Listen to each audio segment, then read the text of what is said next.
দুর্নীতির বিরুদ্ধে তারুণ্যের একতা, গড়বে আগামী শুদ্ধতা, এই স্লোগানকে সামনে রেখে টাঙ্গাইলের ভুয়াপুরে আন্তর্জাতিক দুর্নীতি বিরোধী দিবস পালিত হয়েছে। সোমবার ৯ ডিসেম্বর সকাল 10টায় জাতীয় সঙ্গীত পরিবেশন ও জাতীয় পতাকা উত্তোলনের মধ্য দিয়ে এই দিবস পালন করা হয়। এদিন উপজেলা পরিষদ চত্বরে মানববন্ধন করে উপজেলা পরিষদ সভা কক্ষে আলোচনা সভা অনুষ্ঠিত হয়।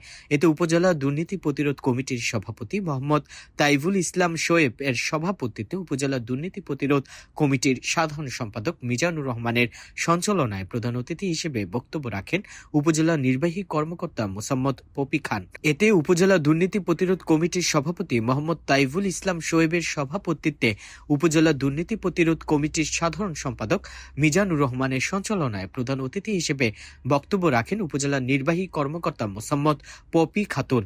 আর উপস্থিত ছিলেন উপজেলা সহকারী কমিশনার ভূমি ফাহিমা বিনতে আক্তার, থানা অফিসার ইনচার্জ একেএম রেজুল করিম, রিপোর্টার্স ইউনিটির সহসভাপতি খাইরুল খন্দকার, সাধারণ সম্পাদক ও চ্যানেল এস ভুয়াপুর প্রতিনিধি হাদি চকদার সহ সরকারি বেসরকারি পর্যায়ের বিভিন্ন প্রতিষ্ঠানের কর্মকর্তা কর্মচারী, স্কুল কলেজের শিক্ষার্থীরা অংশ নেয়।